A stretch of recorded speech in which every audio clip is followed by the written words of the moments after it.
Hey there, YouTube. Madwitch here. Today I'm going to be doing my week 4 YouTube Pagan challenge. Sorry,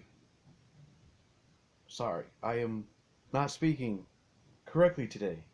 I sound like Captain Kirk from Star Trek.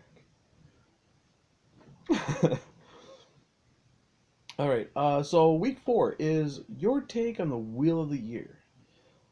I'm going to take this as my interpretation of the Wheel of the Year. For those of you who don't know, the Wheel of the Year is a set of 8 holy days, uh, and they're pretty well spaced out. You have the 2 solstices, the 2 equinoxes, and then the 4 fire festivals. These are also known as the quarters and cross quarters. The quarters being the solstices and the equinoxes, and the cross quarters being the fire festivals. And as from what I've seen from the list, we're actually going to be talking about each of the Sabbaths as they come by and what they mean to us. So I'm really looking forward to that. I think that might actually be week 5 since one of the Sabbaths is coming up. So I'm really looking forward to that. It's going to be so much fun. So much fun. And I'm really looking forward to what other people think. Um Disclaimer, not every practitioner of paganism celebrates all 8 of those Sabbath days.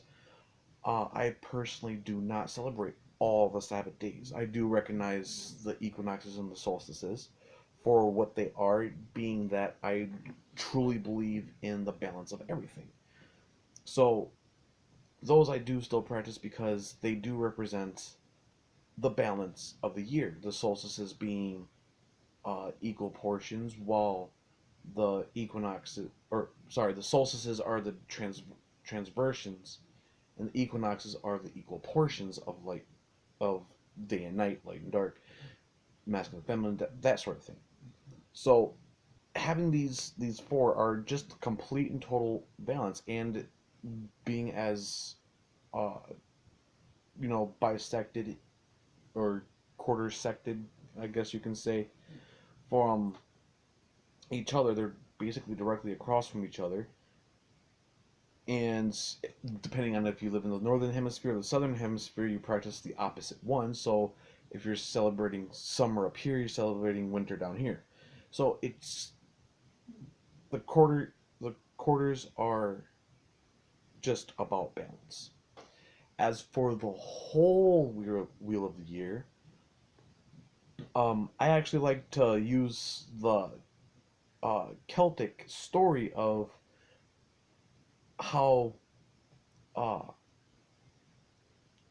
the goddess becomes pregnant by during her maiden mother form, becomes pregnant by the god who is in his page or knight form, and as they go through the wheel of the year, they get older, and as it comes to the close during the last harvest, the god dies, and then again during the winter solstice is reborn through the goddess, and the process starts all over again.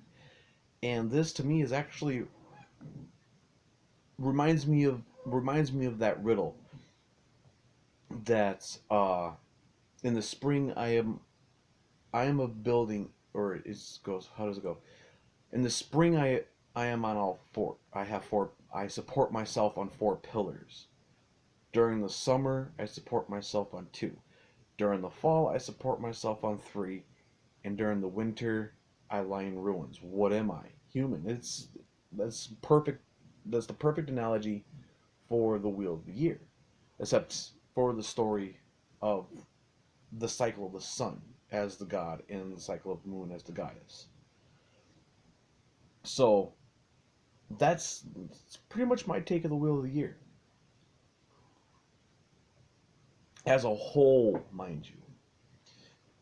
Like I said, throughout this year, we will be talking about the different Sabbaths.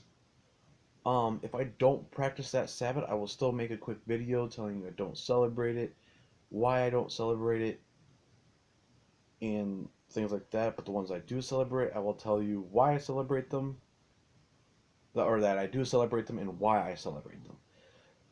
So, don't think that just because somebody's pagan, oh, you follow the wheel of the year. Not every pagan follows every single Sabbath. There are certain traditions that do recognize all 8 of them, and there are traditions that only recognize a select few. So, like I said, I do celebrate the quarters, the equinoxes, and the solstices, just because of that fact of balance. I also do celebrate Samhain. In layman's terms, that's Halloween. Um, just for the simple fact is that I do recognize it and I do believe in ancestral spirits, and I do set places aside for them, and I'll get to that when Samhain comes around this year. Um, so yeah, week 5, I think is actually uh, yeah. What does this time of the year mean to you? So I'm only assuming because I think that's Imbolc that's coming up. Correct me if I'm wrong, but I think that's Imbolc that's coming up. So um, week 5 that would be around Imbolc. So yeah.